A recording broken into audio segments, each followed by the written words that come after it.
Good evening, all, and welcome back to Fear Knocks. Along the Oregon coast, nights move in slower than the forecasts say. Fog drops in sheets along the spruce line, and US 101 turns into a narrow ribbon of sound, sodium hum, wave breaks, and an occasional radio click that cuts through the dark. Most of the traffic clears out after midnight, but the strange calls never really stop. A dead circuit call box lighting on its own. Footsteps crossing a bridge catwalk where no one is allowed after hours. A dune walker's prints looping over themselves before ending on dry sand. A mayday repeating from a unit retired years ago. And headlights sliding under the fog layer like there's a second road beneath the beach access. Everything tonight comes from patrol logs, SAR debriefs, and camera pulls that were never meant for the public. One incident in this set nearly didn't make it into the archive. You'll know which one when we get there. If you're new here, subscribe so you don't miss our daily true horror stories. And make sure the bell is on. We post new stories every night. Drop a comment with where you're watching from in the local time. It helps the channel grow and keeps these investigations alive. All right, let's get into it.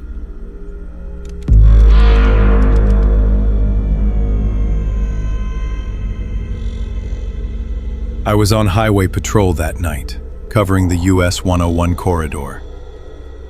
It was late autumn, a little past midnight, and the air was barely above freezing. The first sign of trouble was the sudden, complete silence on the radio. My patrol route covered a long stretch of the Oregon coast, from a small town north to a larger one south. This particular shift felt heavier than usual, with a thick, rolling fog pressing in from the Pacific. It clung to the coastal spruce trees and made the highway feel narrower. Visibility dropped to just a few car lengths ahead of the headlights. The usual hum of the radio traffic had ceased abruptly, leaving only a low static hiss. I tried a few calls to dispatch but received no response.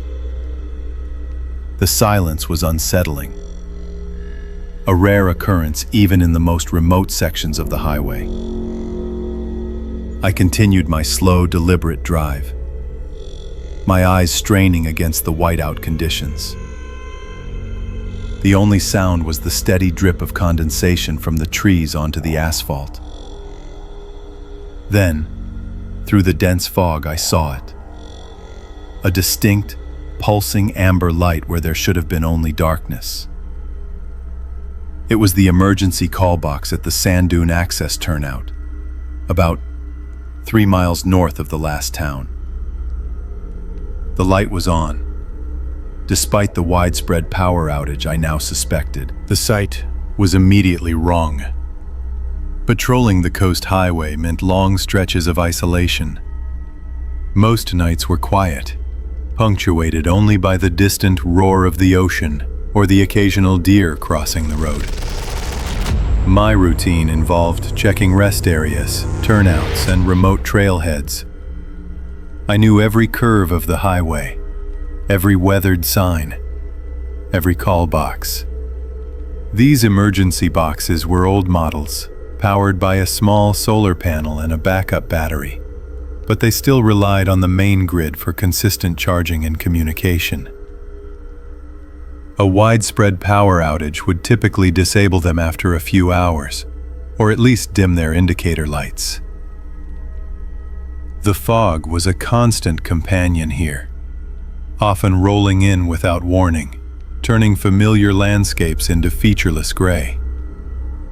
It brought a damp, penetrating cold that seeped into the patrol car cabin. Dispatch calls were usually clear, even from remote spots. But tonight, the radio was dead. This indicated a significant problem, likely affecting a wide area. I had already passed several darkened homes and businesses along the highway, Confirming my suspicion of a large-scale outage, I slowed the patrol car, pulling off the highway into the gravel turnout. The crunch of the tires on the loose stones was loud in the sudden quiet. My headlights cut through the fog, illuminating the call box. Its amber light pulsed steadily, a beacon in the oppressive darkness. I killed the engine, plunging the immediate area into near-total blackness, save for the call box light. The air outside was cold and still, heavy with the scent of damp earth and coastal spruce. I stepped out, the fog immediately clinging to my uniform. The sodium hum of the call box was faint but distinct, a low electrical buzz that seemed to vibrate in the heavy air. I approached the call box cautiously. There was no vehicle in the turnout, no sign of a car pulled over, no footprints in the damp gravel leading away from the box. The small parking area was empty. This was unusual. People only use these boxes in emergencies, usually after a breakdown or an accident. If someone had used it, their car should still be here. I checked the immediate vicinity with my flashlight, sweeping the beam across the dense undergrowth bordering the turnout. Nothing. The fog seemed to absorb the light, making everything appear flat and indistinct. I reached the call box. It was a standard model, gray metal, with a small, weather-beaten instruction panel. The handset hung from its coiled cord, swaying gently. This was the most unsettling detail. The air was perfectly still. There was no breeze, no movement of the fog. Nothing to account for the handset's slow, deliberate swing. It moved back and forth, a pendulum marking an unseen rhythm. I stood there for a moment, watching it. The movement was too regular, too isolated. I reached out and carefully took hold of the cold plastic handset. It felt heavy, solid. The cord was taut, as if it had just been used. I lifted it to my ear. A burst of static assaulted my ear, sharp and sudden. It was not the gentle hiss of a dead line, but an aggressive, almost violent crackle. Beneath the static, I thought I heard something else.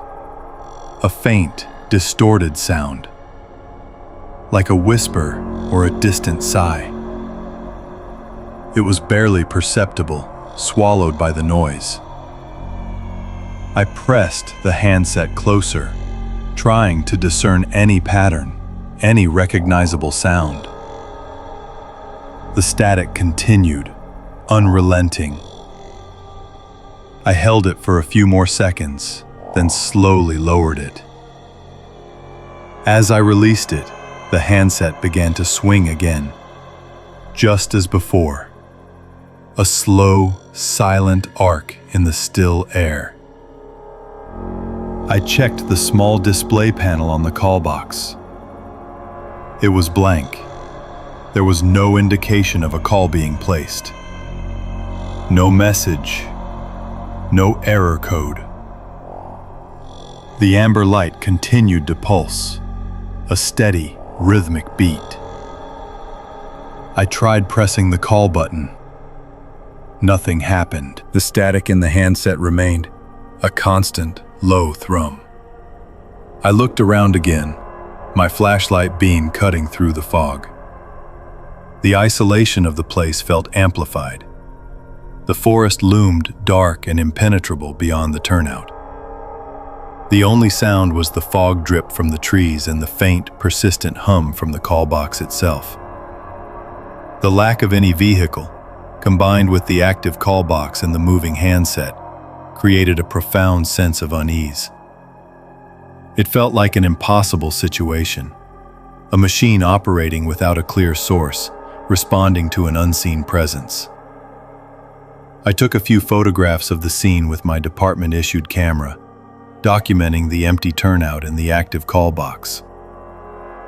The cold seemed to deepen, a chill that went beyond the weather. I returned to my patrol car, the silence of the radio feeling even more profound now. I tried dispatch again, hoping the signal had returned, but there was only the same dead static. I needed to report this, to get some kind of explanation. I decided to drive to the nearest town, about 3 miles south, where I knew there was a landline at the small station. The drive felt longer this time, the fog thicker, the darkness more absolute. The image of the swinging handset stayed with me. Once at the station, I used the landline to contact dispatch. The dispatcher, a veteran named Sarah, confirmed the widespread power outage. She also confirmed that all emergency call boxes in the affected area should be non-operational, or at least showing a low battery warning. I described the scene at the sand dune access turnout. The active amber light, the empty parking area, the swinging handset, the static. Sarah sounded puzzled. She checked the system logs for that specific call box. The logs showed no incoming or outgoing calls from that location for the past 24 hours. More importantly, the system indicated the box had lost external power around an hour before I found it, and its internal battery was showing critically low. There was no record of any power restoration. I filed a detailed report, including my observations and the photographs. The incident was logged as unexplained call box activation during outage. A maintenance crew was scheduled to inspect the box the following morning, assuming power was restored. I spent the rest of my shift feeling a quiet dread. The procedural nature of my job demanded an explanation, a logical sequence of events. This incident defied all logic. The next morning, after my shift, I followed up. The maintenance crew had indeed gone out. Their report was brief and factual. The call box at the sand dune access turnout was found to be completely dead. The amber light was off. The handset was hanging still. The internal battery was drained. There was no sign of tampering, no damage to the unit. The crew noted that the main power line to that specific box was still down, confirming the outage. They replaced the battery and left it to recharge once grid power was restored. The maintenance sheet simply stated, "Unit found non-operational, battery replaced." There was no mention of any prior activity, no record of the light, the static, or the swinging handset. My report with its photographs was filed in the system, an anomaly without a clear resolution. The photographs I had taken showed only the dark, empty turnout in the call box, its light a faint blur in the fog. The camera had captured the light, but not the movement of the handset. The official file on the incident remained open for a few weeks, then was quietly closed. There was no further investigation. The explanation, or lack thereof, was that I had likely misidentified the light source in the dense fog, or that a transient power surge had briefly activated the box before it died completely. Neither explanation fully satisfied me. I knew what I had seen, and I knew the conditions. A power surge would not account for the handset's movement in still air, nor the specific quality of the static. The incident became a quiet footnote in my logbook, a strange occurrence on a particularly foggy night. I continued my patrols, but I always felt a subtle shift in my perception of the highway. The isolation felt deeper, the silence more profound. The routine no longer felt entirely predictable. Sometimes, on a particularly foggy night when the radio goes quiet and the coastal spruce trees drip with condensation, I think of that call box. I remember the steady pulse of the amber light, the empty turnout, and the slow, deliberate swing of the handset. The memory of that aggressive static, the faint whisper beneath it, still lingers. It was a sound that shouldn't have been there, a signal from a dead circuit. I still hear it sometimes, a low hum in the back of my mind. A quiet reminder of something impossible on a lonely stretch of highway.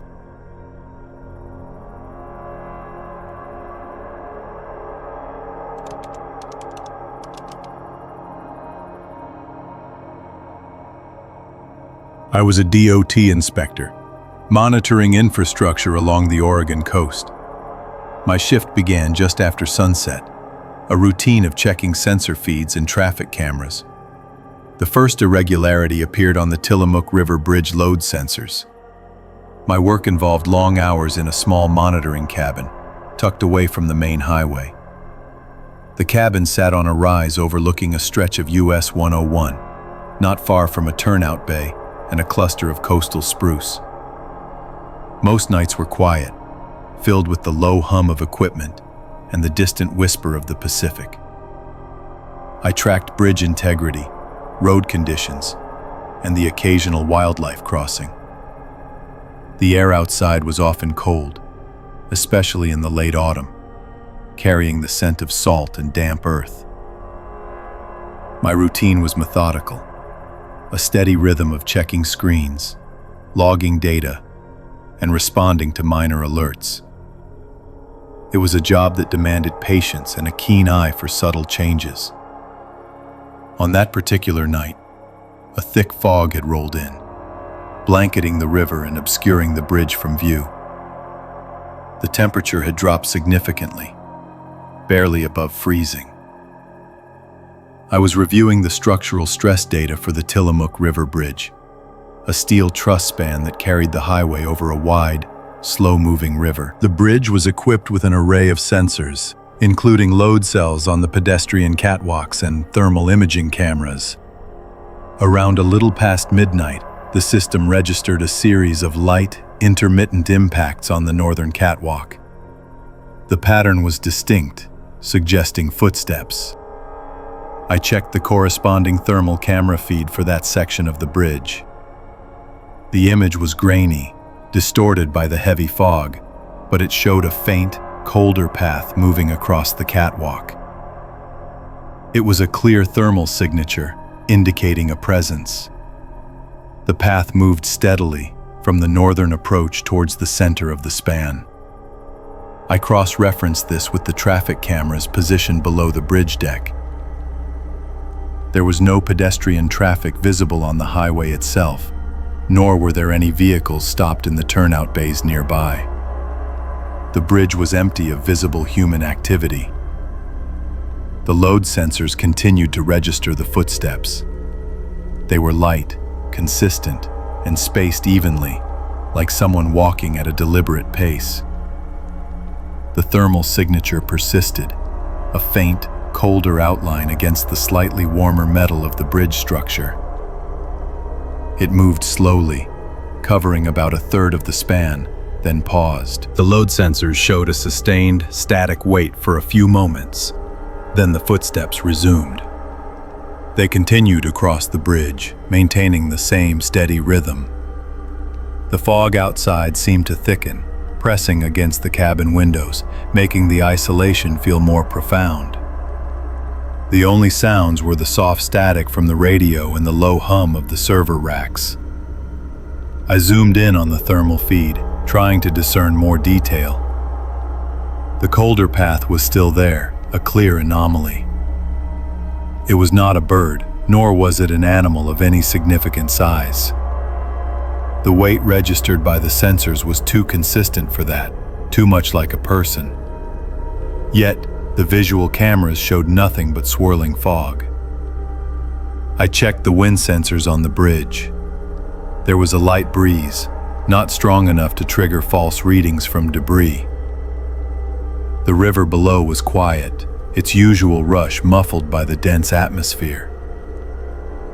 The metal of the bridge itself would often tick and groan with temperature changes, but these were distinct, rhythmic impacts. The footsteps reached the southern end of the catwalk and then stopped.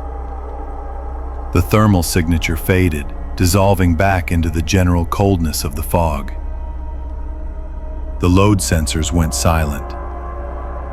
The entire event had lasted for nearly 10 minutes. I reviewed the data again, scrubbing through the thermal footage and the sensor logs. Each step was recorded, each point of pressure. The colder path was undeniable. I made a preliminary report, noting the unusual sensor activity and the lack of visual confirmation. This was not a typical malfunction. I contacted State Patrol Dispatch, reporting the anomaly. I explained the sensor readings and the thermal data, emphasizing the absence of any visible person. Dispatch acknowledged the report and said they would send a unit to investigate. It would take them around 20 minutes to reach the bridge from their nearest patrol station. While I waited, I continued to monitor the bridge, but the sensors remained quiet. The fog outside remained thick, a solid wall of gray. The highway below was empty, only the occasional distant headlights cutting through the gloom. Around a quarter of an hour later, I saw the flashing blue lights of a patrol car approaching the bridge on the highway cameras. The vehicle moved slowly, its lights barely penetrating the dense fog. I watched as the officer exited the car at the northern approach, flashlight beam cutting through the mist. He walked onto the bridge deck, checking the pedestrian walkways and the immediate surroundings. I could see his progress on the thermal camera, a clear, warm signature moving across the cold metal. He spent several minutes on the bridge, then returned to his vehicle. The officer contacted dispatch, reporting his findings. He had found nothing. No person, no signs of recent activity, no abandoned items. The catwalk was clear. He drove across the bridge slowly, checking the southern approach as well, but again, nothing. I relayed the precise location where the thermal signature had faded, but he confirmed there was no one there. He filed his report, noting the unusual sensor readings, but concluding that no physical presence could be confirmed. The incident was logged as an unexplained anomaly. I spent the rest of my shift re-examining the data. I pulled up historical sensor logs for the bridge, looking for similar patterns. There were none. The load cells had never registered such a clear, consistent pattern of footsteps without a corresponding visual confirmation. The thermal cameras had never shown a colder path moving across the span that simply vanished. I created a detailed file, including all the sensor data, thermal images, and the patrol report. It was an incident without a clear explanation, filed away in the system as an unresolved event. The memory of those footsteps stayed with me. The quiet, methodical rhythm, the colder path moving through the fog, the absolute absence of a physical source. I still work the night shift, still monitor the bridges along the coast. Sometimes, when the fog rolls in thick and the air turns sharp with cold, I find myself listening more closely to the hum of the equipment. I sometimes imagine I can hear the faint, distant tick of metal, a whisper carried on the wind.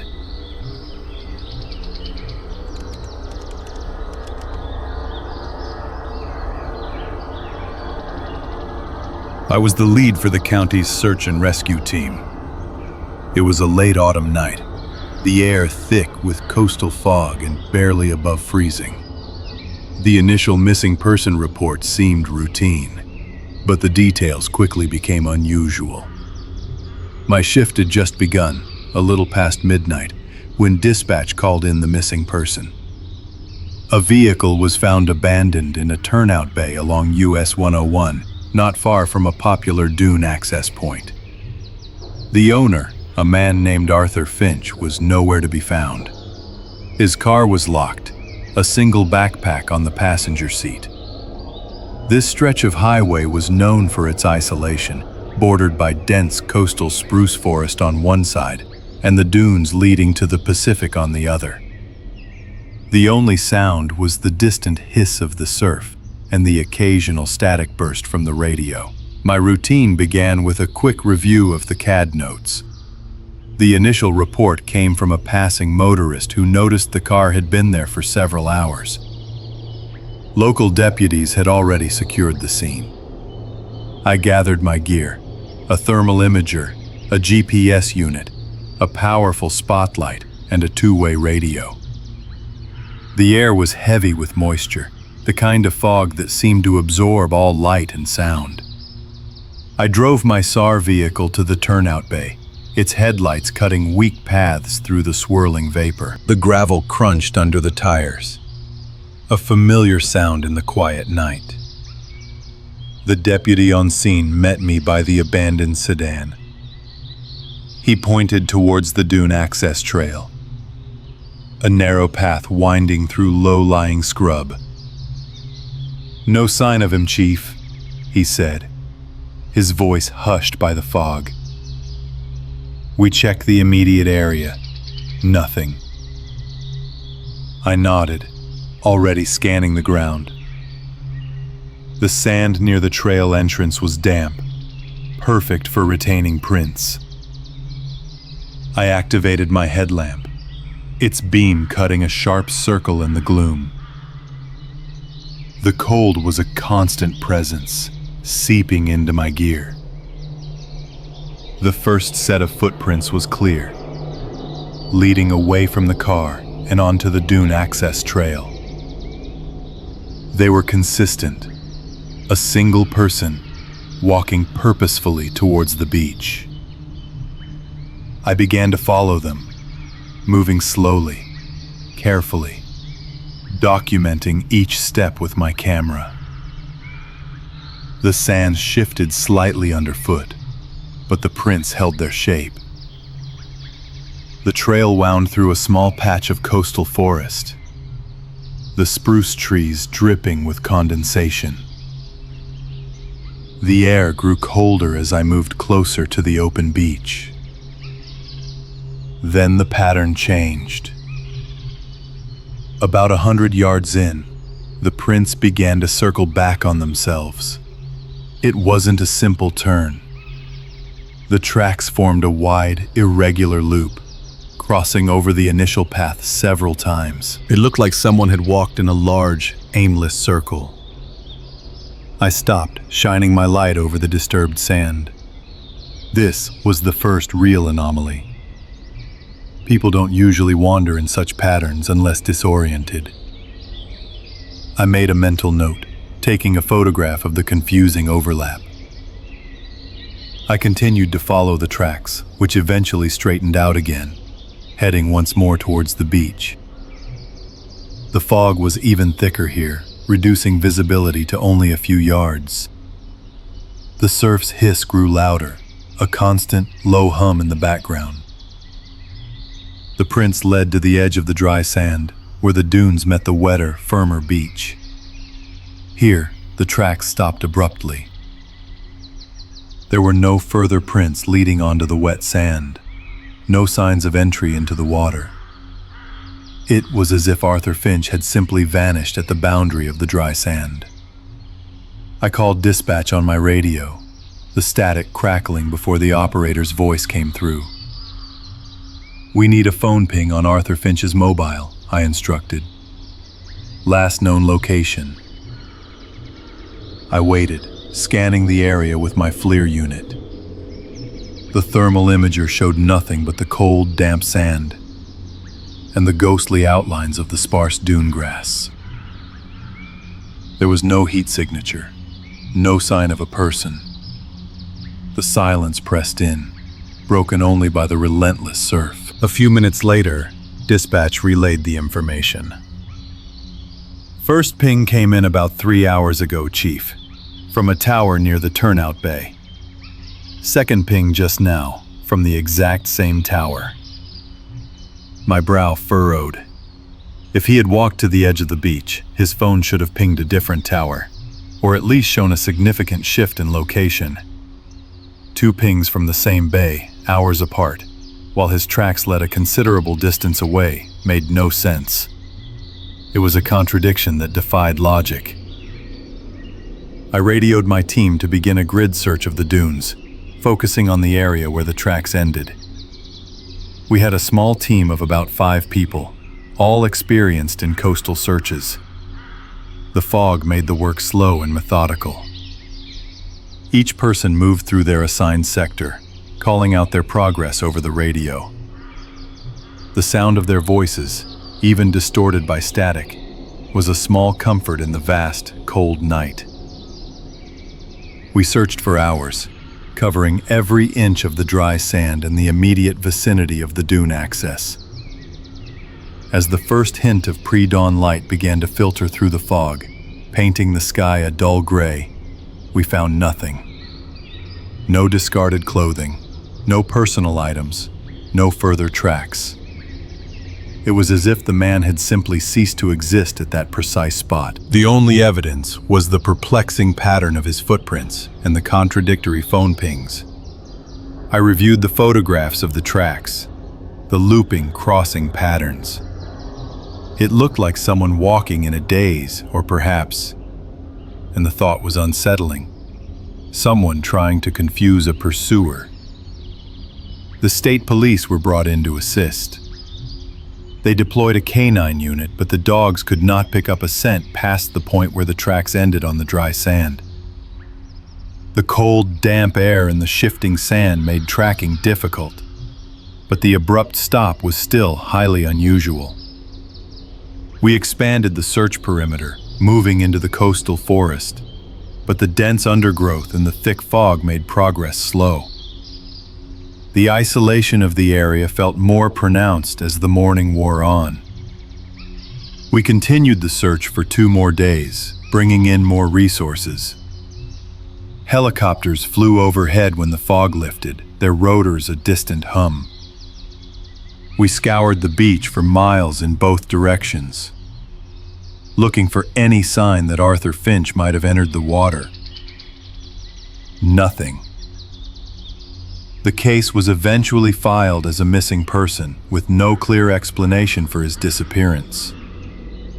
The official report noted the anomalous track patterns and the inconsistent phone pings, but offered no conclusions. I still have the photographs of those tracks in my file. The image of those looping, crossing prints on the sand, ending so abruptly, remains vivid. The memory of the cold, the fog, and the whisper of the surf at the edge of the dry sand sometimes returns to me.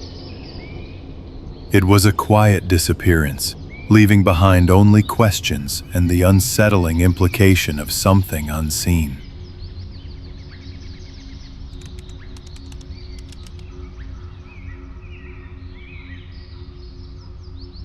I was working the night shift at the Regional Communications Center.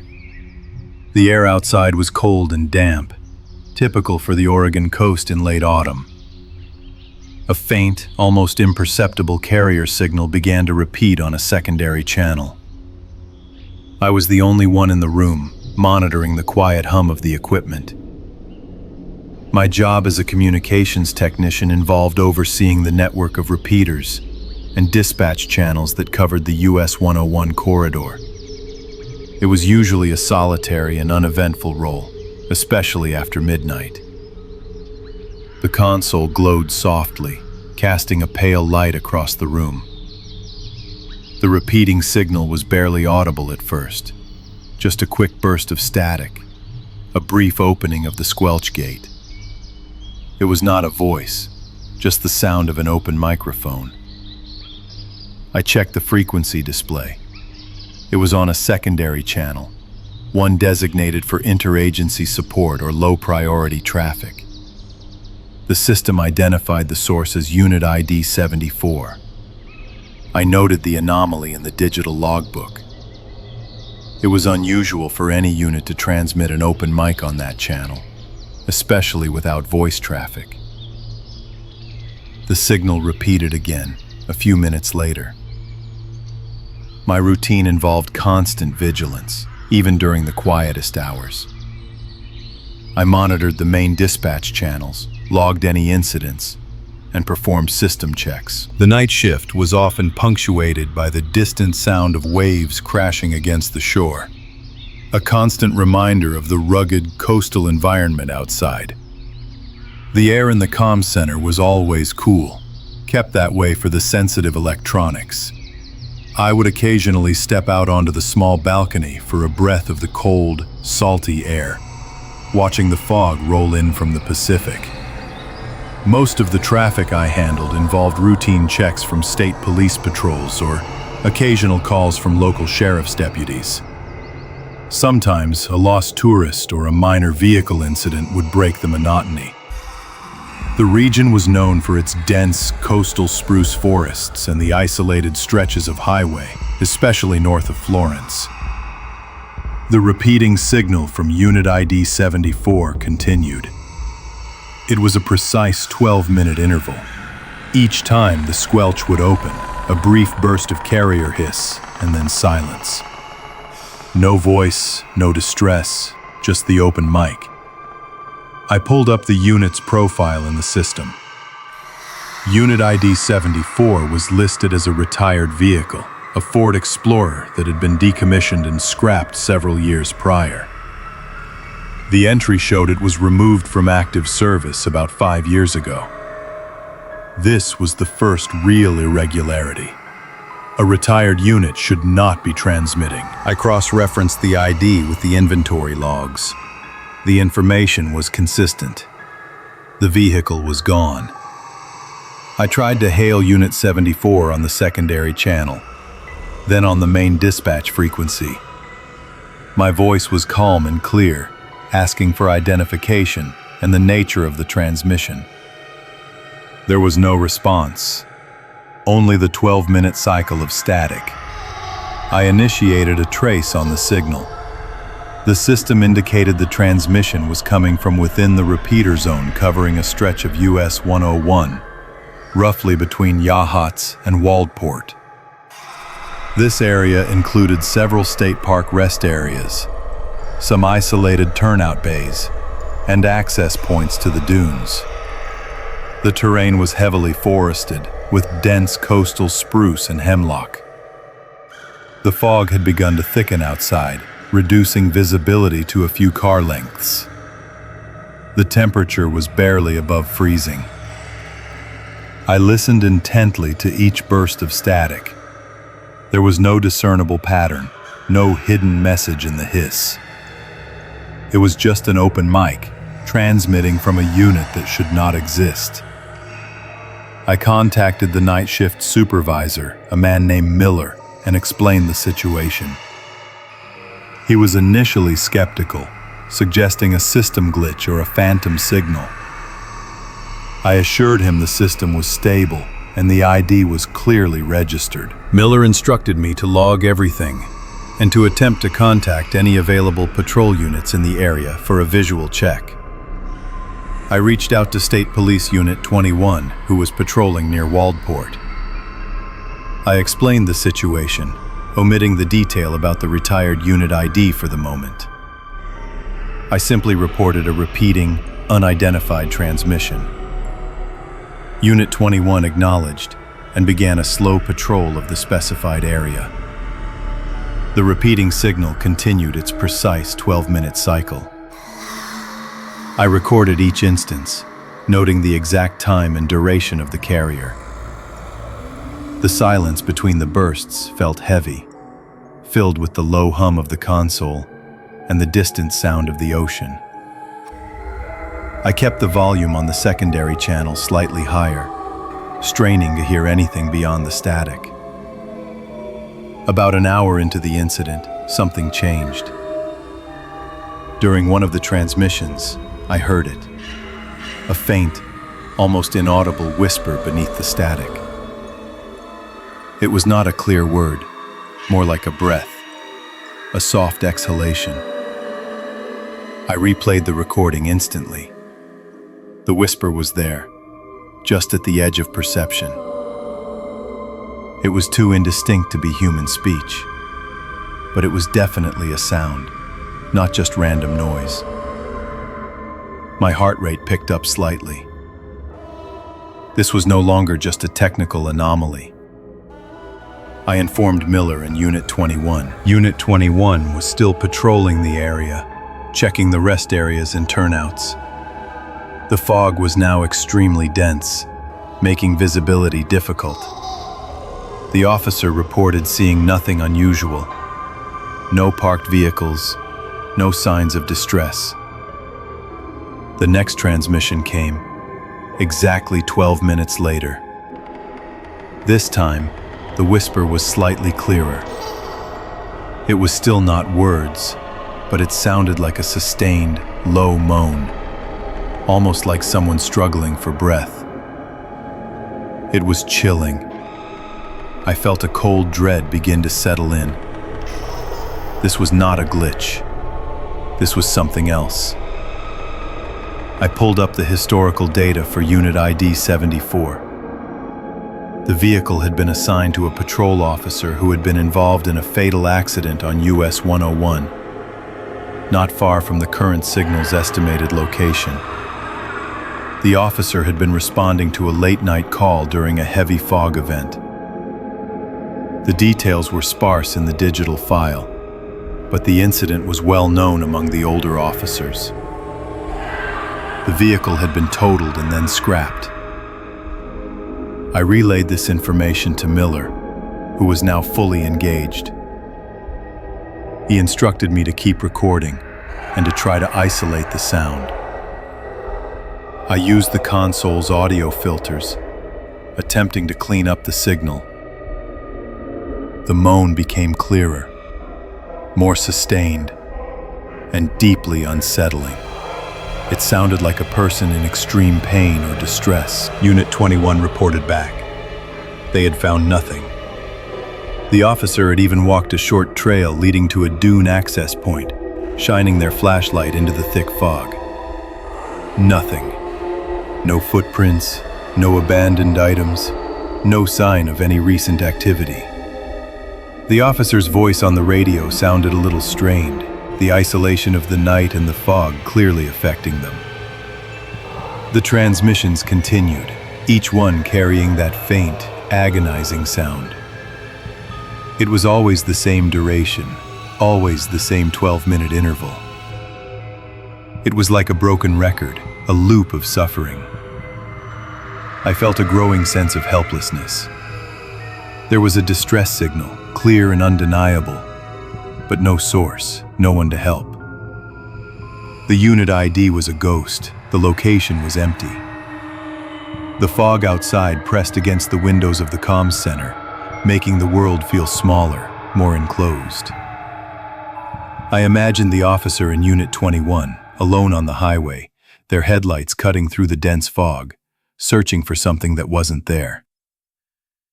Miller contacted the State Police Command, and a small search and rescue team was mobilized.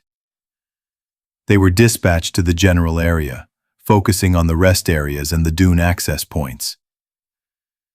The team consisted of about 3 officers and a K-9 unit. Their arrival was delayed by the heavy fog, which made driving conditions treacherous. I continued to monitor the repeating signal, logging each instance. The sound of the moan was now ingrained in my mind. It was a sound of pure, unadulterated fear and pain. It was a whisper that carried across the airwaves, a plea from something unseen. The search team spent several hours combing the area. They checked every turnout bay, every gravel pull-off, every short trail leading into the forest or toward the beach. They found nothing. No evidence of a vehicle, no signs of a person, no discarded items. The K-9 unit found no scent trails. The ground was damp and cold, but there was no frost. The fog was so thick that visibility was limited to a few feet, making a thorough search extremely difficult. They took photographs of the empty rest areas and the dense forest.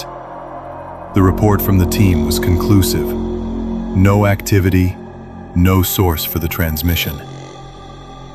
They eventually stood down as dawn approached, the fog slowly beginning to lift.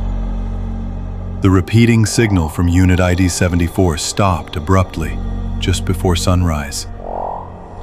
The last transmission was identical to all the others.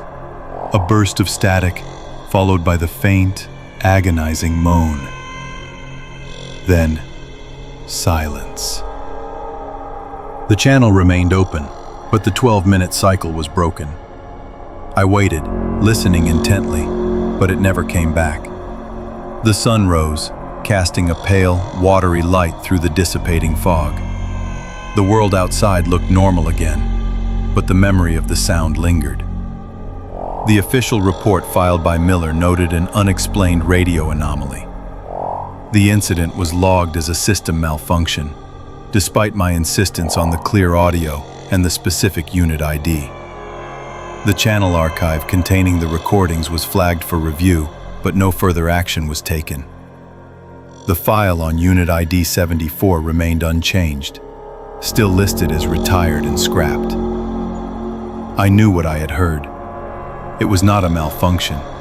It was a distress call from something that should not have been able to transmit. I still work the night shift, and the hum of the console is a constant companion. Sometimes, when the fog rolls in particularly thick and the silence of the night deepens, I hear it. Not on the radio, but in the quiet spaces between the sounds.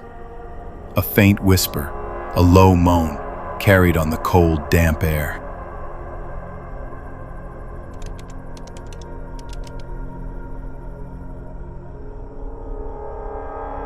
I was a night patrol officer for the county, working the coastal highway sector.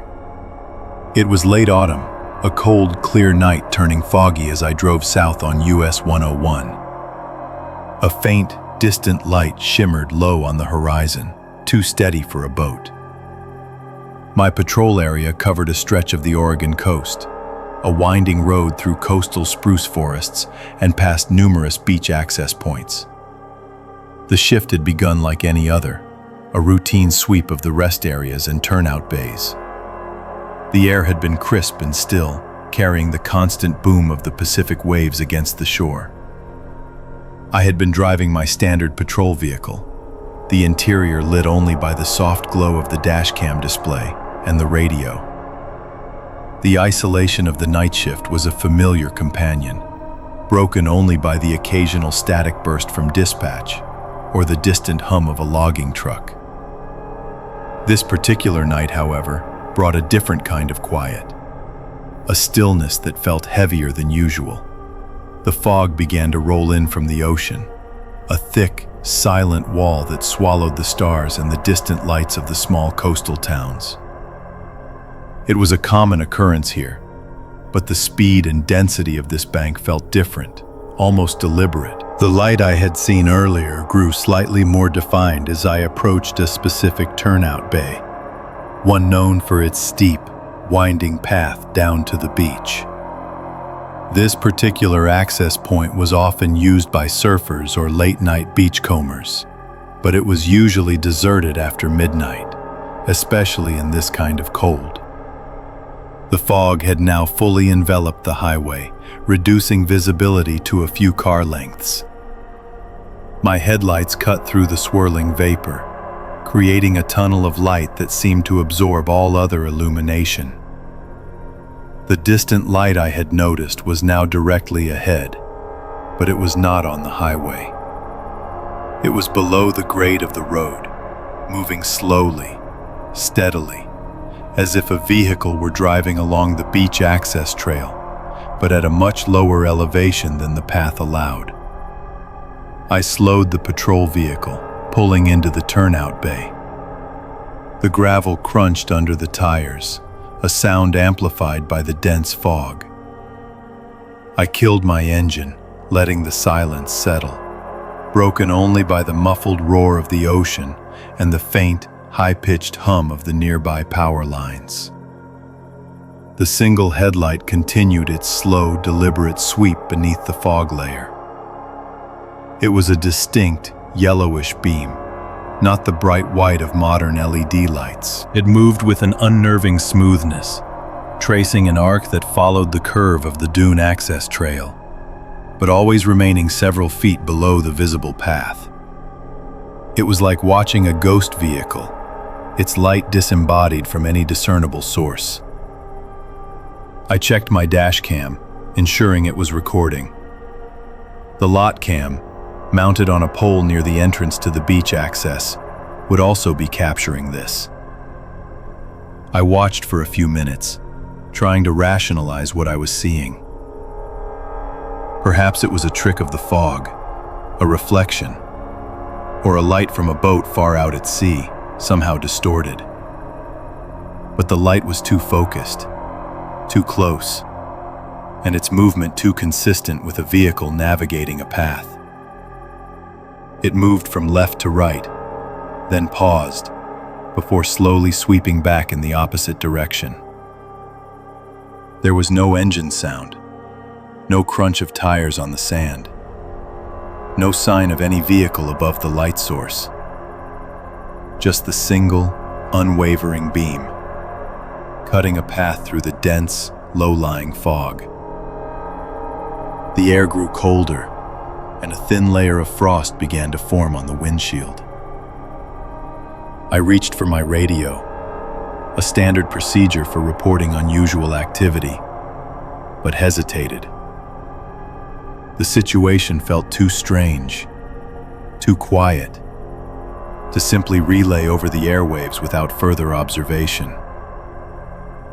I decided to investigate on foot. I grabbed my flashlight and stepped out of the patrol vehicle. The cold hit me immediately, a damp, penetrating chill that seeped into my uniform. The fog was so thick it felt like walking through a cloud.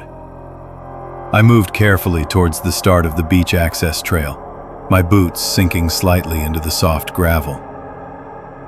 The single headlight was still there, still sweeping, still below the visible grade. It seemed to be moving at a walking pace, perhaps a little slower. I could not make out any vehicle shape, only the light itself, a distinct, almost solid presence in the swirling vapor. I shone my flashlight down the trail, but the beam was quickly absorbed by the fog, unable to penetrate the density that obscured the lower levels. The wave boom from the ocean felt closer now, a deep, resonant thrum that vibrated through the ground. I walked a short distance down the trail, perhaps 50 feet, trying to get a better angle. The light continued its silent patrol. It seemed to be about 10 feet below the actual trail, moving as if on an invisible road. I could feel a growing sense of unease, a quiet dread that settled in my chest. This was not a natural phenomenon. This was something else. I stopped at a point where the trail curved sharply, offering a slightly clearer view down towards the beach. The light paused again, then began to sweep back towards the north, moving away from me. I watched it recede, the beam slowly diminishing in intensity as it moved further into the fog. It continued its steady, silent retreat until it was just a faint glow. Then nothing at all. The silence that followed felt heavier than before, a profound absence of sound and light. I stood there for a few minutes, listening, watching the swirling fog. There was nothing. No sound of an engine starting, no distant vehicle lights, no sign that anything had been there. I turned on my body camera, making a verbal report of what I had observed, describing the light, its movement, and the complete lack of any accompanying sound or visible source. I then made my way back to the patrol vehicle, the gravel crunching under my boots. My hands felt cold, and a slight tremor ran through them. I got back inside, started the engine, and turned on the heater, letting the warmth slowly return to my fingers. I radioed dispatch, giving a concise report of an unusual light phenomenon observed at the beach access, noting the heavy fog conditions. They acknowledged the report without comment, a standard, detached response. I decided to wait for the fog to lift before conducting a thorough ground search. It felt important to see the area in daylight, to look for any evidence that might explain the anomaly. I parked the patrol vehicle facing the beach access, leaving the dash cam running. I spent the next few hours in a state of quiet vigilance, periodically checking the fog, which remained stubbornly thick. As dawn approached, the fog began to dissipate, slowly revealing the landscape. First, the tops of the coastal spruce trees emerged, then the outline of the dunes, and finally, the beach access trail itself. The air remained cold, but the light of the rising sun began to cut through the remaining wisps of vapor. Once the fog had mostly cleared, I exited the patrol vehicle and began my search. I walked the entire length of the beach access trail, from the turnout bay down to the sand. I examined the ground carefully, looking for any sign of a vehicle. There were no tire tracks, no disturbed sand, no indication that anything larger than a person had passed along the trail.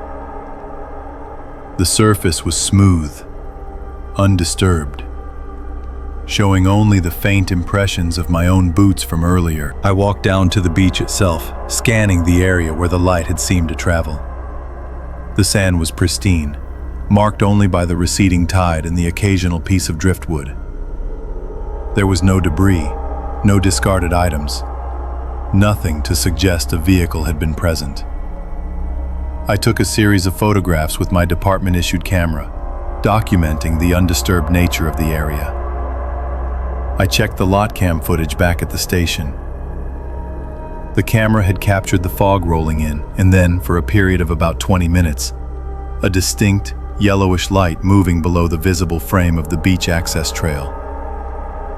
It was exactly as I had seen it, a disembodied beam of light, moving with an impossible grace. The footage showed no vehicle, no source, just the light. My dashcam footage was similar, capturing the light from a different angle, confirming its position below grade. I filed a detailed report, attaching the photographs and the relevant sections of the video footage. The report was logged as an unexplained light phenomenon. There was no further investigation, no official explanation.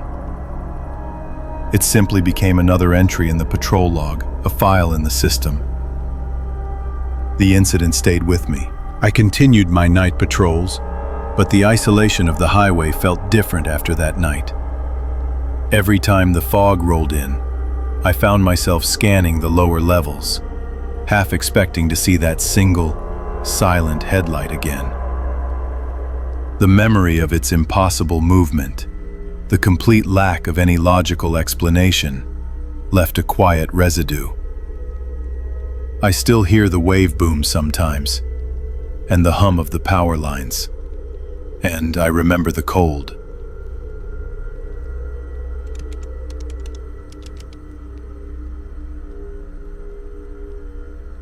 I was the property caretaker for a series of state-owned facilities along the Oregon coast. My duties included regular night patrols and responding to alarms. It was late autumn, and a thick fog had settled over the highway, making visibility poor. The first irregularity was a silent alarm from the old depot service hall. My job involved maintaining several properties stretching along a remote section of US 101. These were mostly decommissioned rest areas and small service depots, now used for equipment storage or as staging points for search and rescue operations. The work was solitary, often performed under the cover of night, especially during the colder months when tourist traffic dwindled. I knew every turnout bay, every access road leading to the dunes or into the coastal spruce forest. My routine was well established. Check the perimeter fences, inspect the locks, ensure no unauthorized vehicles were parked in the old lots. I carried a radio, but reception was often spotty. A constant static hum accompanying me through the isolation. The air always carried the scent of salt and damp earth, a familiar comfort in the dark. The depot service hall was a sturdy, windowless structure, built decades ago from concrete and steel. It sat a little off the main highway, down a short gravel track, surrounded by a dense stand of spruce. Inside, it was mostly empty space, save for a few maintenance carts, some spare tires, and a heavy-duty rolling office chair that the previous foreman had left behind. The building was secured by a single, massive steel door at the front, fitted with a heavy-duty latch and a series of deadbolts. I had installed the alarm system myself, a basic network of motion sensors and contact switches on all entry points. This particular night, the alarm log indicated a door contact open-close event on the main steel door, followed by a motion detected alert from inside the hall. The system was designed to be sensitive, but false alarms were rare, especially for a door that had been sealed for months. I picked up my patrol truck keys, the cold metal biting into my palm. The fog outside was thick, reducing the world to the immediate glow of my headlights. The drive to the depot was about 3 miles, a short stretch of highway followed by the rough gravel track. The truck tires crunched over the loose stones, the sound amplified by the quiet night. I kept my speed low, navigating by memory more than sight. The radio crackled with static, a constant companion in the dark. When I reached the depot, the building stood silent and dark, a hulking shadow in the mist. There were no other vehicles, no signs of forced entry. The steel door, however, was not fully closed. It was ajar by perhaps an inch, just enough to break the contact switch. I approached cautiously, my flashlight beam cutting through the fog. The air felt sharper here, a deeper cold than out on the highway. I could hear the faint drip of condensation from the spruce branches. The steel door was heavy, designed to seal tightly. For it to be open even slightly was unusual. I pushed it open further, the hinges groaning softly, a sound I knew well. The interior was pitch black. I swept my flashlight beam across the concrete floor, checking for anything out of place. Everything appeared normal at first glance. The maintenance carts were where they should be, the spare tires stacked neatly. The rolling office chair sat in the middle of the floor, facing the far wall, just as I remembered it. I stepped inside, the cold air from the open door mixing with the stale, unmoving air of the depot. I closed the heavy door behind me, engaging the latch. The solid thunk echoed in the empty space. I then activated the interior lights, a series of fluorescent tubes that flickered to life with a low hum. The sudden brightness revealed the details of the hall. It was still empty, still quiet. I walked the perimeter, checking the small storage room in the back, ensuring no one was hiding. Nothing. I returned to the main hall, my boots scuffing on the concrete. That's when I noticed it. The rolling office chair was no longer facing the far wall. It had rotated slightly, now angled towards the door. It was a subtle shift, easily dismissed, but it caught my attention. I also saw a faint, disturbed trail in the fine layer of dust on the floor, leading from the chair's wheels. It looked like it had moved. I pulled out my handheld camera, a a standard issue for documenting property conditions. I took a series of photographs, focusing on the chair and the dust trails. I then checked the alarm system panel. The door contact open-close event was logged at exactly 1:15 midnight. The motion detected alert followed a few minutes later. I reviewed the internal security camera footage, which was stored locally on a small DVR unit. The camera was mounted high in one corner, providing a wide view of the entire hall. The footage was grainy, typical for an older system, but clear enough. I fast-forwarded to the time of the alarm. The video showed the hall in darkness. Then, at 1:15 midnight, the main steel door, clearly visible in the frame, began to move. Slowly, almost imperceptibly, it unlatched itself from the inside. There was no visible force, no hand, no object pushing it. The heavy latch mechanism simply disengaged, and the door swung open a fraction of an inch, just enough to trigger the alarm. A few minutes later, the interior lights flickered on, activated by the motion sensor. That's when the chair moved. It was a slow, deliberate roll, perhaps a foot or so across the concrete floor, turning slightly as it went. Again, no visible force. It simply rolled. The most unsettling part of the footage came next. As the chair moved, the fine dust that had settled on the floor around it began to stir. It didn't just kick up from the wheels. Instead, small, almost invisible tendrils of dust seemed to lift from the floor, swirling gently upwards, against gravity, for a few seconds before settling back down. It was like watching smoke rise in reverse. The air in the depot was completely still. No drafts, no open windows. The dust movement was localized, confined to the immediate area around the chair. I watched the sequence several times, my breath catching in my throat. There was no logical explanation for what I was seeing. The door had unlatched itself, the chair had rolled, and the dust had lifted, all without any discernible cause. I spent the next hour meticulously examining the door and the chair.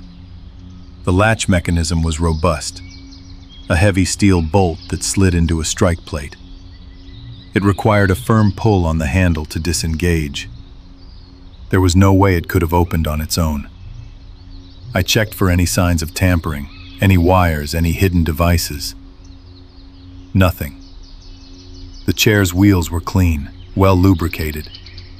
But it was a heavy chair, not prone to rolling on its own on a level concrete floor. I tried to replicate the dust phenomenon by walking around, by waving my hand. But the dust only swirled naturally, never lifting against gravity in that strange, deliberate way. The cold in the building seemed to deepen, a pervasive chill that settled in my bones. I took more photographs, documenting the door, the latch, the chair, and the dust patterns. I logged everything in my report. The alarm details, the video observations, my physical inspection. I noted the absence of any natural explanation. I secured the door again, this time adding a heavy chain and padlock, just to be certain. The fog outside had begun to thin slightly, but the night remained dark and quiet. I drove back to my small cabin, the radio still emitting a low, static hum. The highway was empty, the forest a dark, silent wall on either side. I felt a profound sense of isolation, a feeling I was usually comfortable with, but which now felt different, heavier. The official report was filed, detailing the incident as an unexplained mechanical malfunction and a sensor anomaly. The state police reviewed the footage, but their assessment was inconclusive. They suggested a possible air pressure differential, or perhaps a slight tremor, though no seismic activity was recorded. The dust lifting was attributed to air currents, despite my detailed notes on the stillness of the air. The incident was closed without further investigation. I continued my patrols, but I never entered the depot service hall alone at night again. I always made sure to bring another caretaker or a member of the search and rescue team with me. The memory of that night, of the door unlatching itself and the chair rolling, remains vivid. Sometimes, when the fog rolls in thick from the coast and the radio crackles with static, I still hear the faint, soft pop of that heavy hinge, and I feel the cold.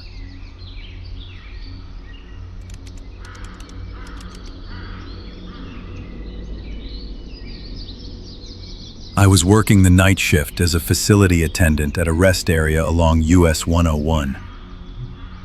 It was late autumn on the Oregon coast, cold and wrapped in a thick fog that pressed against the building. The large wall clock in the lobby suddenly advanced by 5 minutes. I remember looking up from my maintenance sheet, a routine task checking supply levels. The clock had read a few minutes past midnight. Then, without any sound or visible movement of the hands, it displayed a time 5 minutes later. I blinked, then checked my wristwatch.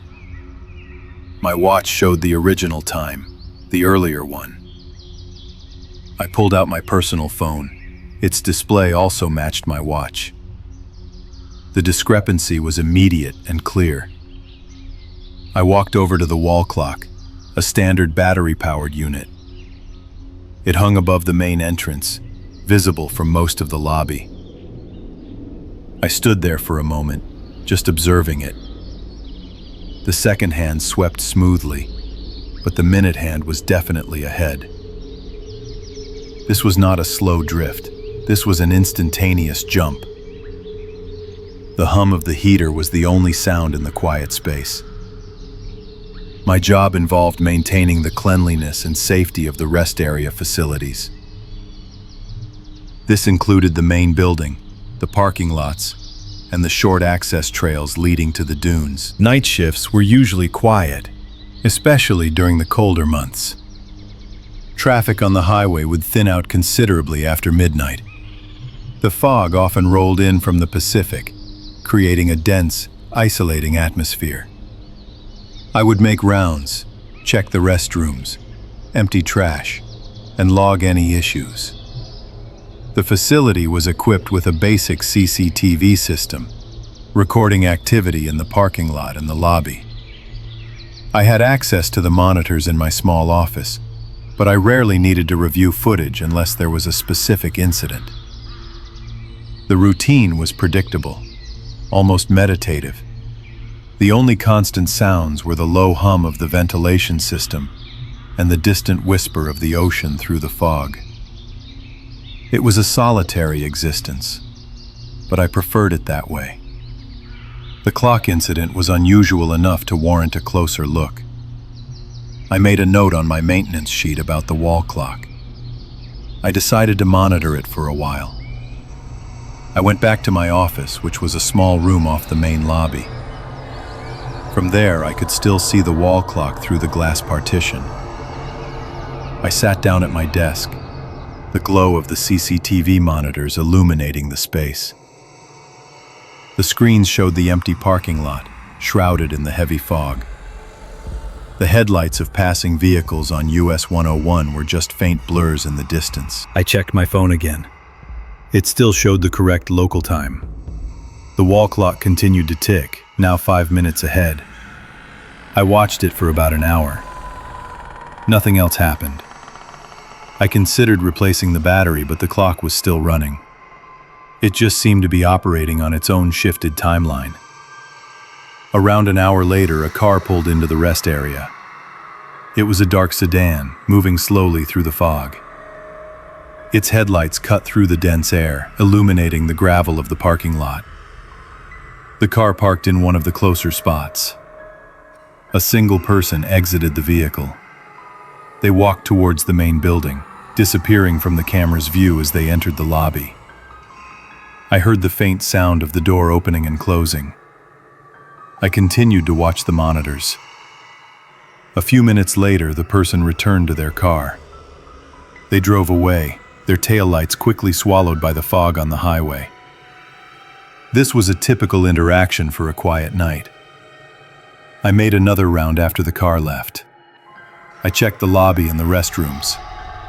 Everything was in order. When I returned to my office, I glanced at the wall clock. It was still 5 minutes ahead of my personal devices. I decided to review the CCTV footage of the car's arrival. I wanted to see if the clock had done anything else unusual during that time. I rewound the footage on the main monitor. The timestamp on the CCTV system was synchronized with the network time, which was always accurate. I found the segment where the dark sedan entered the parking lot. The timestamp on the video showed the car arriving at its correct time. I watched the person exit, enter the building, and then leave. The entire sequence lasted a few minutes. As the car pulled out of the parking lot and onto the highway, something strange happened on the screen. The video feed seemed to stutter for a fraction of a second. Then, the dark sedan appeared again, pulling into the rest area parking lot. It was the exact same car, the same model, the same color. It parked in the same spot. The same person exited the vehicle, walked towards the building, and entered. The CCTV timestamp, however, showed the exact same time as the first arrival. It was as if the last few minutes of footage had looped or been replayed.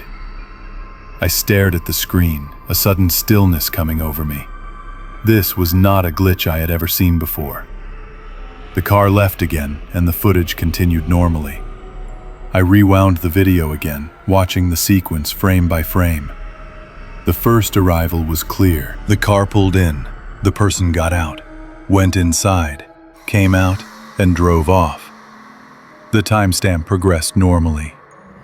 Then, at the precise moment the car was leaving the lot, the video seemed to jump back. The car reappeared, entering the lot again. The timestamp on the CCTV did not jump back. It continued to advance, but the visual information was a repeat. It was a perfect, seamless loop of the car's arrival and departure, overlaid on a continuous time stream. The second arrival was identical to the first in every detail. The way the headlights cut through the fog, the crunch of the gravel under the tires, the person's gait. It was a perfect echo. I felt a cold sensation spread through me, not from the ambient temperature, but from something deeper. I checked my phone again. The time was still correct. I checked my wristwatch. It also showed the correct time. The wall clock in the lobby remained 5 minutes ahead. I went back into the lobby, looking at the clock. It just hung there, silently ticking. The heater whine seemed louder in the sudden quiet. I walked around the lobby, checking for anything out of place. Nothing. The air felt still, heavy with the fog outside. I returned to my office and pulled up the CCTV footage again. I needed to be absolutely sure of what I had seen. I watched the segment with the car's arrival and departure several more times. Each time, the same thing occurred.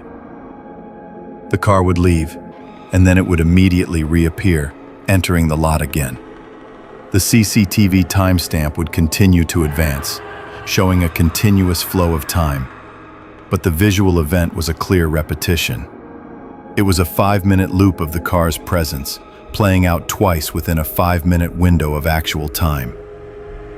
This meant that for 5 minutes of real time, the CCTV system had recorded the same 5 minutes of events twice. I tried to reconcile this with the wall clock. The wall clock had jumped 5 minutes forward. The CCTV had shown a 5-minute event twice, effectively consuming 10 minutes of recorded visual data within 5 minutes of actual elapsed time. This was a paradox. If the wall clock had jumped forward, it meant 5 minutes had been skipped. If the CCTV showed 5 minutes twice, it meant 5 minutes had been repeated. The two anomalies seemed to be related, yet contradictory in their manifestation. I decided to report the incident. I called dispatch, explaining the situation as calmly as I could. The dispatcher listened patiently. They asked me to save the footage and document everything in the logbook. They said they would send someone from the state police to investigate in the morning. I spent the rest of the night feeling a profound sense of unease. The isolation of the rest area, usually a comfort, now felt oppressive. Every distant headlight on the highway, every rustle of the coastal spruce outside seemed amplified. I kept checking my phone and my watch against the lobby clock. The 5-minute discrepancy remained. I made a detailed entry in the logbook. I described the wall clock's jump, the exact times on my personal devices, and the behavior of the CCTV footage. I noted the make and model of the dark sedan, though I couldn't make out the license plate through the fog. I also took a photograph of the wall clock with my phone, showing its time alongside my phone's display. The evidence was clear, even if it made no sense. The cold seemed to seep into the building despite the heater. I felt a quiet dread settle over me. A state police officer arrived just after sunrise. The fog had begun to lift, revealing the gray, damp landscape of the Oregon coast. I showed him the wall clock and explained the sequence of events. He checked his own watch and phone, confirming the 5-minute difference. Then, I showed him the CCTV footage. He watched the repeated car arrival several times. His expression, unreadable. He asked if I had experienced anything similar before. I told him no. He took copies of the footage and my logbook entry. He also took the wall clock for examination. He said they would investigate, but he offered no immediate explanation. The official report, which I received a few weeks later, was inconclusive. The wall clock was found to be functioning normally, showing no internal fault that would cause it to jump time. The CCTV footage was deemed unusual, but could not be definitively explained as a malfunction or external interference. There was no record of a dark sedan matching the description traveling through that area at that time. The incident was filed as an unexplained anomaly. I was told to replace the wall clock and continue my duties. I still worked the night shift at that rest area. I replaced the wall clock with a new digital unit that synchronizes with network time. It has never shown any discrepancy. But sometimes, when the fog rolls in thick from the ocean and the highway is quiet, I think about that night. I remember the feeling of time itself bending, the way the car appeared twice on the screen. I still hear the faint hum of the heater and the distant whisper of the forest. It leaves a quiet mark, a sense that some things simply exist beyond our understanding, just at the edge of the light.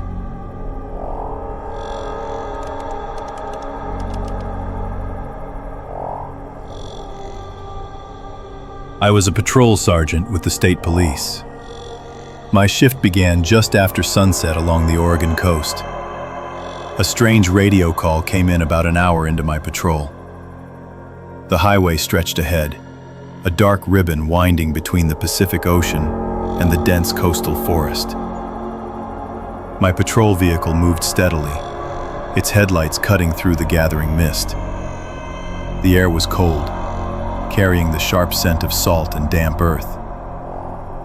This stretch of US 101 was known for its sudden fog banks, which could roll in from the ocean without warning. Tonight, the fog was already thick in places, reducing visibility to a few car lengths. I had been checking the turnout bays and rest areas, a routine patrol along a quiet segment of the highway. The radio had been mostly static, punctuated by distant dispatch chatter from other districts. Then the call came through. a voice from an unfamiliar unit, reporting a series of unusual mile marker readings. My routine patrols along the Oregon coast were usually predictable. The night shift involved monitoring the highway, responding to minor incidents, and ensuring the safety of the few travelers who ventured out after dark. The sound of the ocean was a constant companion, a low hiss against the shore. The coastal spruce trees formed a dark, impenetrable wall on the inland side of the road. I knew this highway segment intimately.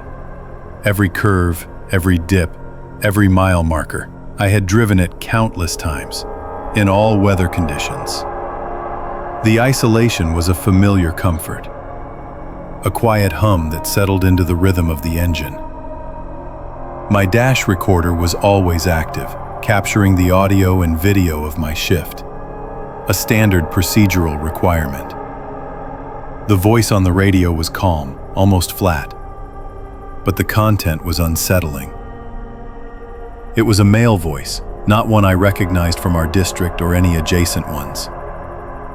He was reporting mile markers along US 101, but the numbers he gave did not correspond to any markers on my segment of the highway.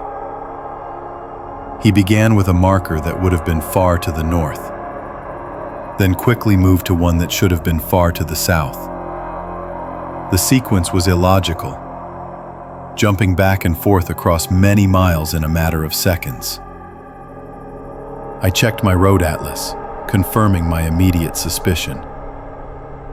The numbers he was reading simply did not exist on this particular stretch of road.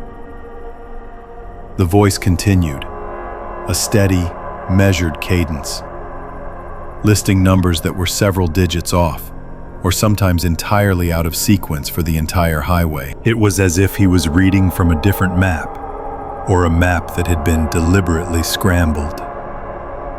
I tried to raise dispatch, but the radio was filled with static. The hum of the vehicle's electrical system seemed to intensify, a low thrumming beneath the floorboards. I slowed my patrol car, peering into the dense fog that now enveloped the highway. The headlights struggled to penetrate the whiteout conditions.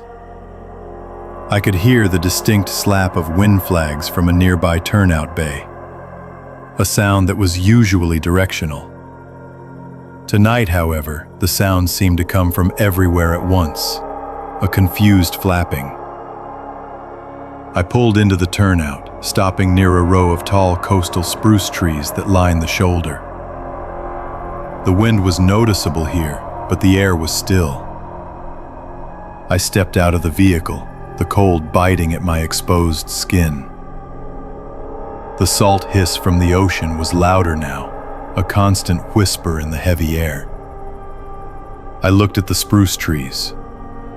The wind flags, small strips of fabric tied to branches to indicate wind direction for pilots, were indeed moving. But they were moving in opposite directions.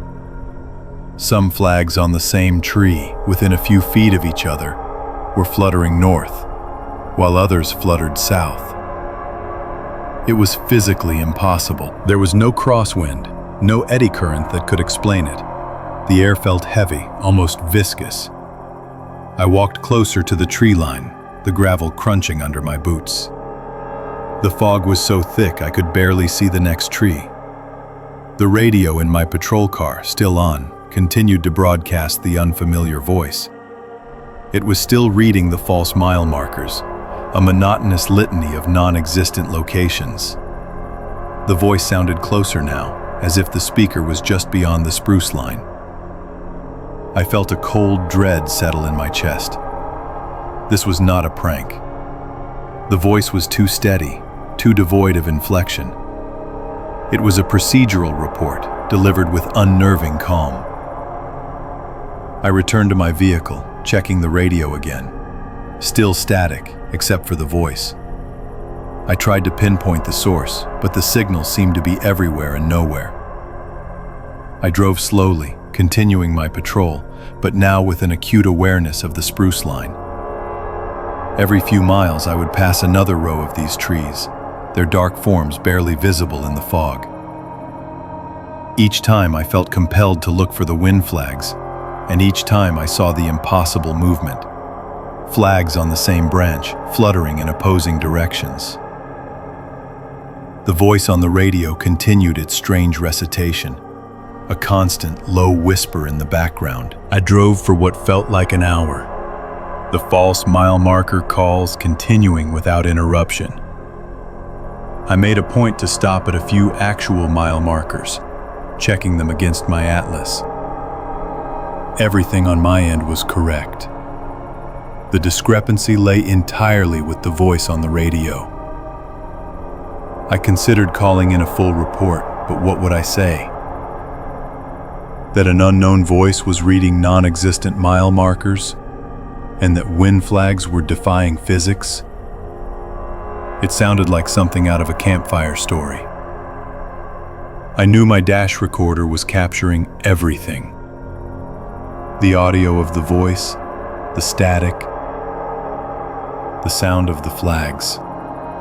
That was my evidence. I decided to complete my patrol and file a detailed report once I was back at the station. The isolation of the highway felt more profound now, the forest more menacing. The night seemed to stretch endlessly. As my shift neared its end, the fog began to lift, slowly revealing the familiar landscape. The voice on the radio abruptly ceased. The static returned to its normal, intermittent hum. The silence that followed was almost as unsettling as the voice itself. I drove back to the station, the first hint of dawn painting the eastern sky. The incident felt surreal. A dream I had experienced while fully awake. I immediately filed a comprehensive report, detailing every aspect of the strange radio transmission and the anomalous wind flags. I submitted the dash recorder's audio and video files as evidence. The State Police Communications Unit investigated the radio transmission. They found no record of any unit using the call sign I reported. The frequency the voice had used was not allocated to any active patrol or search and rescue operation in the region. There was no explanation for the source of the signal, nor for its content. The audio file itself was clear, the voice distinct, the mile markers plainly spoken. The video from the dash recorder confirmed the fog conditions and the visual of the wind flags. The report was logged, categorized as an unexplained incident, and eventually filed away. I never heard the voice again on my patrols. The memory of that night still lingers. Sometimes, when the fog rolls in thick along the coast and the radio crackles with static, I find myself listening intently. I still hear the low whisper of the ocean, and I sometimes imagine the impossible movement of those wind flags, fluttering in defiance of the wind.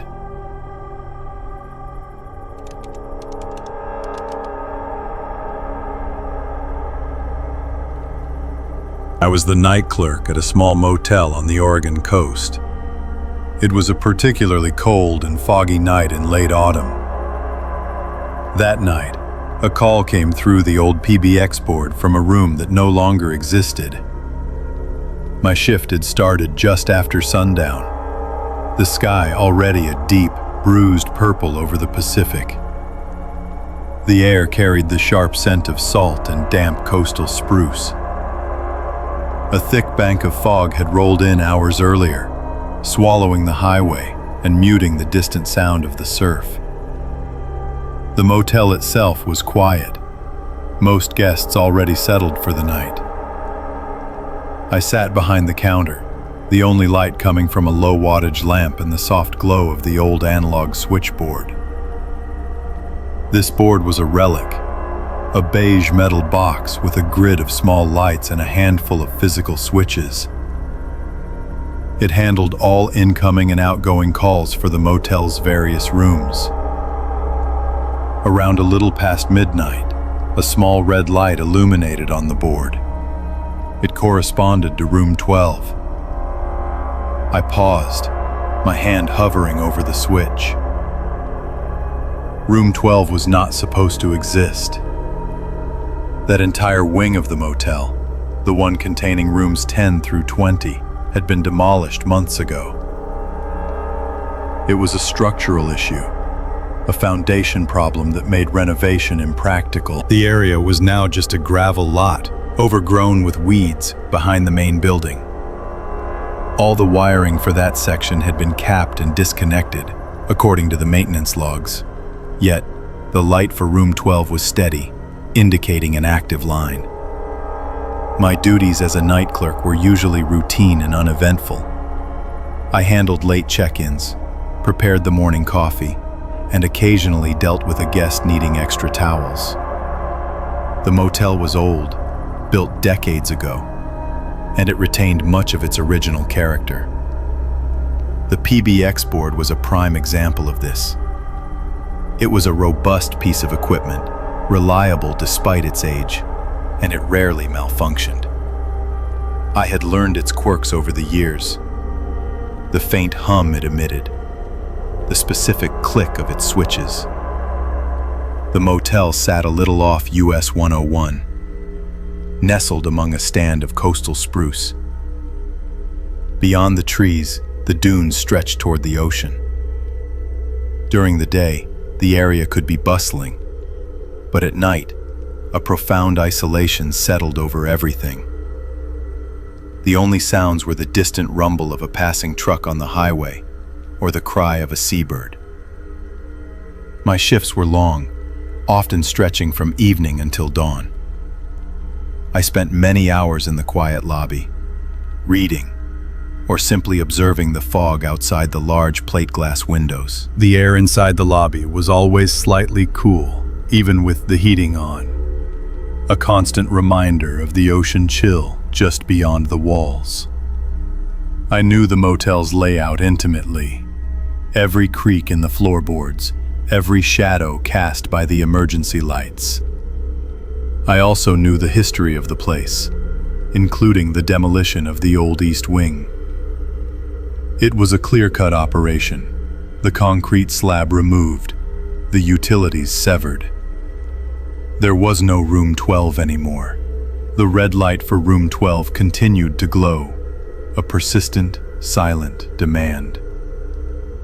I stared at it for a long moment, trying to rationalize what I was seeing. Perhaps it was a short circuit, a phantom surge in the old wiring.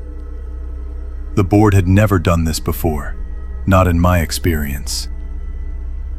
I reached out and flipped the switch for room 12, connecting the line. There was a faint click, a sound I knew well, followed by a low, almost imperceptible static on the line. I pressed the receiver to my ear. The static was thin, like a whisper, but it was definitely there. I said, "Motel front desk, how can I help you?" There was no immediate response, only the static, a soft hiss that seemed to fill the small space around me. I waited, listening intently. The air in the lobby felt colder, a subtle shift that prickled my skin. I repeated my greeting, a little louder this time. Still nothing. No voice, no sound of movement, just the steady, unnerving static. It was not the usual background hum of an open line.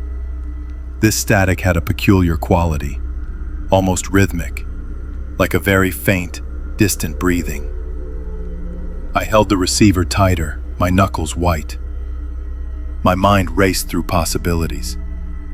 Could someone have somehow reconnected a line in the demolished wing? That seemed impossible.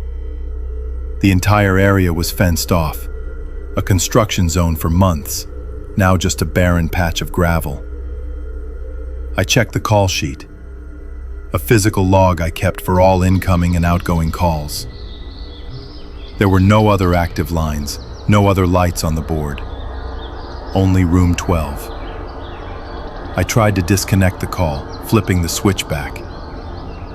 The red light remained on. The line was still active. This was unprecedented. The board was designed to release a line once the switch was thrown. I tried again, firmly, then a third time. The light stayed lit. The static continued to hum in my ear. I felt a growing unease, a cold knot forming in my stomach. I carefully placed the receiver back on its cradle. The red light for room 12 still glowed. It was a direct line to nowhere, yet it was holding. I stood up, moving away from the counter, needing to put some distance between myself and the insistent light. I walked to the large window, peering out into the dense fog. The motel sign, a neon rectangle, cast a faint, blurred halo into the swirling mist. The highway was invisible, swallowed by the whiteout. I could hear the distant, muffled sound of the ocean, a constant, low roar. The isolation of the night pressed in. I returned to the counter, compelled to try again. I lifted the receiver. The static was still there, unchanged. I listened for a full minute, perhaps longer, for any deviation, any sound that might explain the situation. There was only the consistent hiss, the faint, rhythmic quality that suggested something more than just electrical interference. It felt like a presence, a faint, distant whisper that never quite formed into words. I could not shake the feeling that someone was on the other end, listening.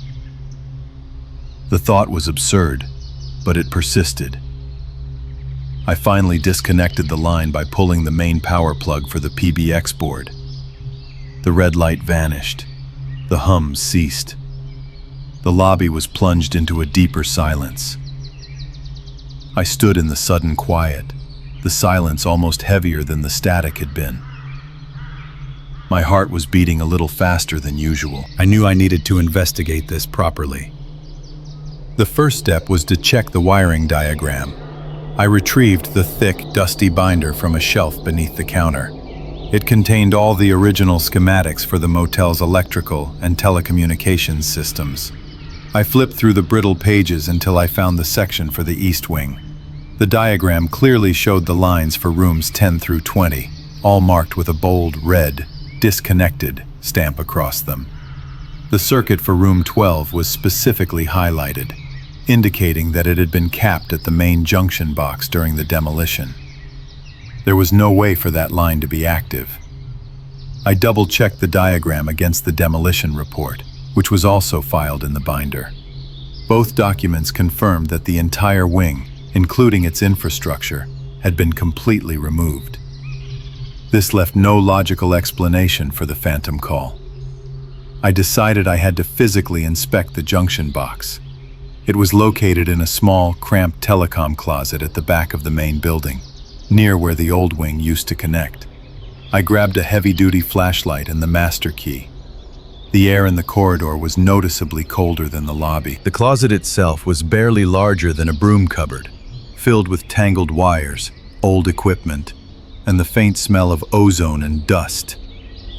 I found the main junction box, a gray metal enclosure bolted to the wall. It was secured with a padlock, which I quickly opened. Inside, a dense network of colored wires snaked through terminals. I located the bundle labeled East Wing Extension. Just as the diagram indicated, the wires were neatly cut and capped with insulating plastic connectors. There was no active connection, no stray wire that could have re-established a circuit. Everything was exactly as it should have been, completely inert. I shone my flashlight around the small space, the beam cutting through the dust motes dancing in the air. The only sound was the low hum of the building's main electrical panel nearby. I checked the integrity of the caps, making sure none had come loose. They were all secure. I took a photograph of the capped wires with my phone, just for my own record. The evidence was clear. The line to room 12 was physically disconnected. Yet the PBX board had registered a call. I closed and locked the junction box, then secured the closet door. Back in the lobby, I reconnected the PBX board's power. The familiar low hum returned. I watched the board carefully. For a long while, nothing happened. The red light for room 12 remained dark. I began to think it was some isolated, inexplicable glitch, perhaps a one-time event. Then, about an hour before dawn, the red light for room 12 illuminated again. It was steady, unwavering. I did not touch the switch this time. I simply watched it, a cold dread settling over me. The light stayed on until the first faint hint of gray appeared in the eastern sky, signaling the approach of morning. As the light outside grew stronger, the red indicator on the board finally extinguished itself. I documented the incident in the motel's logbook, detailing the time the light appeared, my investigation of the wiring diagram, and the physical inspection of the junction box. I included the photograph I had taken of the capped wires. My report was factual, procedural, and devoid of any personal speculation. I simply stated what I observed and what the evidence showed. When the motel manager arrived later that morning, I explained the situation. He was initially skeptical, attributing it to an electrical fault or my imagination. However, when I showed him the logbook entry and the photograph, his demeanor shifted. He knew the demolition had been thorough. He personally inspected the telecom closet and the junction box himself. He found everything exactly as I had described. He then contacted the local phone company. Their technicians came out that afternoon. They ran diagnostics on the PBX board and checked all external lines. They found no faults, no anomalies, nothing that could explain a phantom call from a disconnected circuit. Their official report stated, "No discernible cause for reported activity." The incident was logged, but ultimately left unresolved. The PBX board never registered another call from room 12 after that night. The red light remained dark, a silent testament to an event that defied explanation. I continued to work the night shift for several more years. Every time I looked at that old board, my gaze would inevitably drift to the blank space where room 12 should have been. I still hear the faint static sometimes, that peculiar, rhythmic whisper. It was the sound of an open line to nowhere, a connection to something that should not have been there.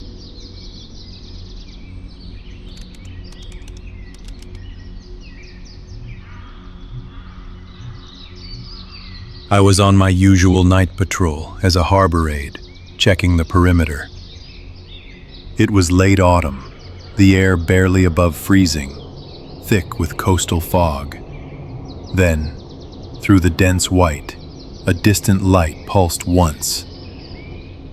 My route took me along the old service road, past the decommissioned range light. That structure had been dark for years, its lens covered by heavy tarps. My eyes had to be playing tricks in the fog. The visibility was poor, barely a few dozen yards. I stopped the patrol vehicle, killed the headlights, and listened. The only sounds were the distant, muffled clang of a buoy bell and the soft creak of ropes against pilings. I waited in the cold, watching the spot where the light had appeared. Nothing happened. The fog remained an unbroken wall. The light had been a sharp white flash, distinct against the gray. I told myself it was a trick of the light, perhaps a reflection from a passing vessel, though none were scheduled. The range light was a sturdy, squat tower, built on a small, rocky promontory. It had guided ships for decades before GPS made it obsolete. Its power had been disconnected long ago. The incident felt like a momentary lapse in perception, a product of the isolation and the night. I made a mental note to check the area more thoroughly later, dismissing the incident for the moment. The night was long, and there were other duties to complete across the harbor. My shift typically began just after sunset and ran until dawn. The work involved routine checks of the docks, the small craft marina, and the various access points along the coastline. I patrolled the US 101 rest areas and turnout bays that bordered the port property. This included the dune access trails and the edges of the coastal spruce forest. The job was mostly solitary, a quiet rhythm of driving, observing, and logging. I carried a radio for dispatch contact, but calls were infrequent during the late hours. The hum of the patrol vehicle's engine and the occasional static from the radio were often the only sounds.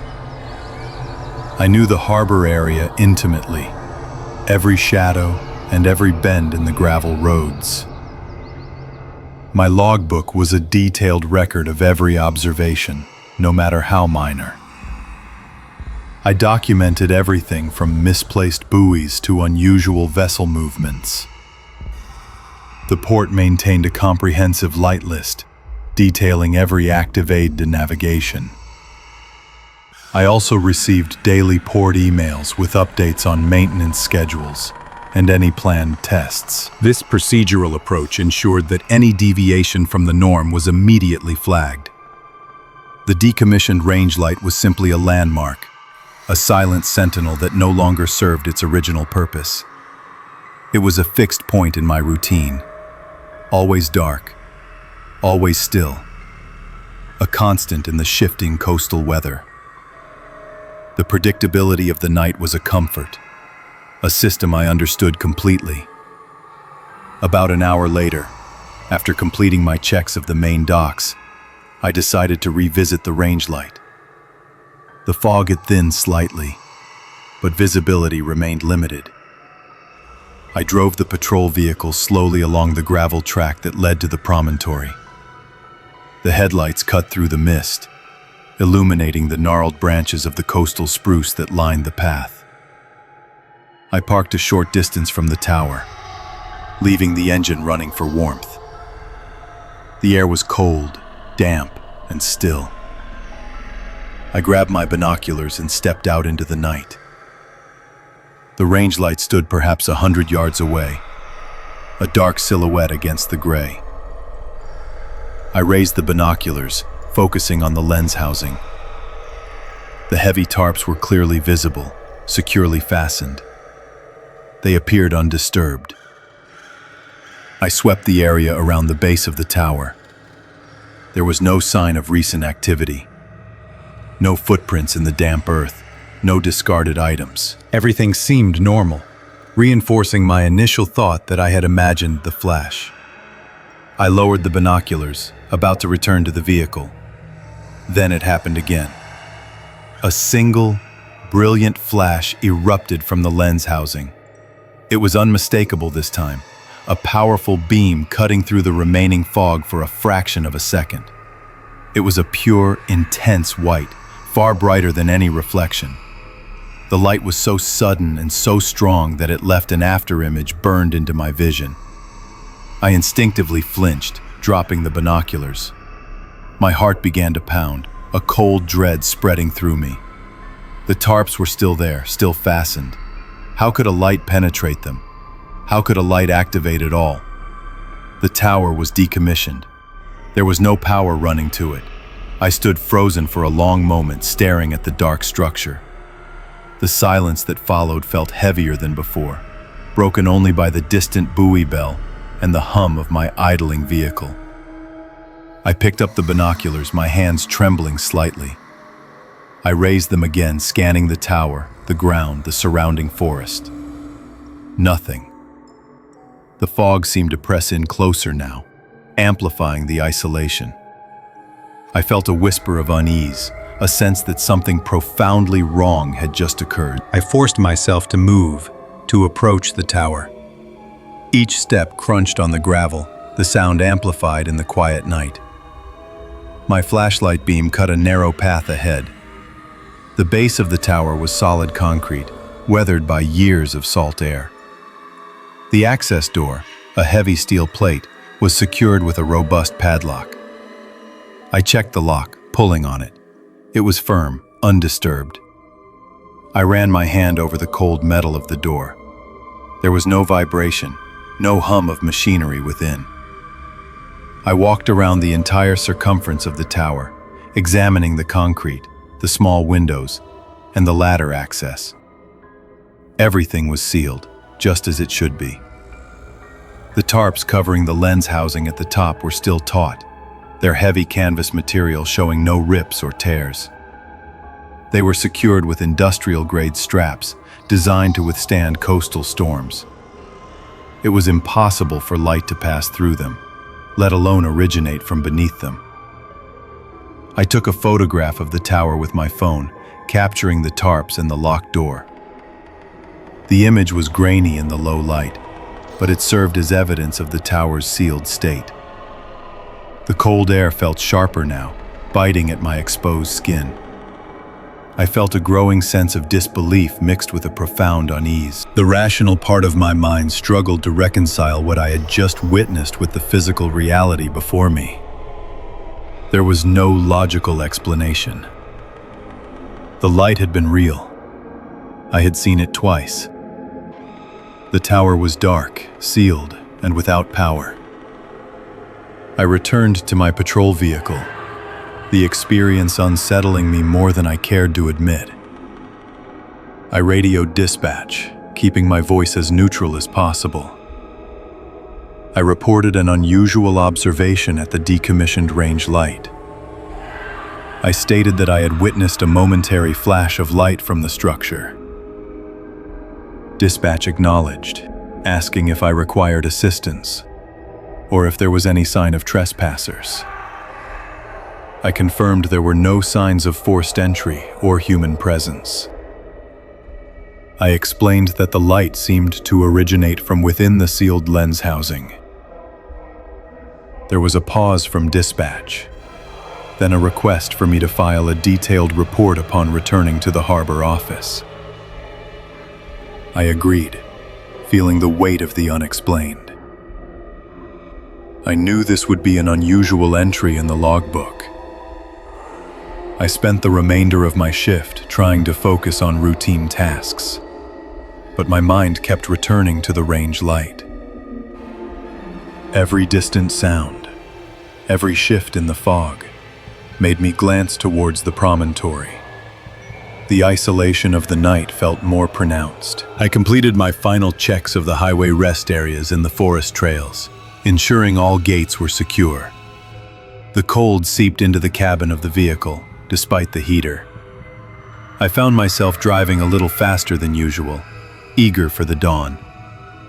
As soon as my shift ended, I went directly to the harbor office. I accessed the port's digital light list.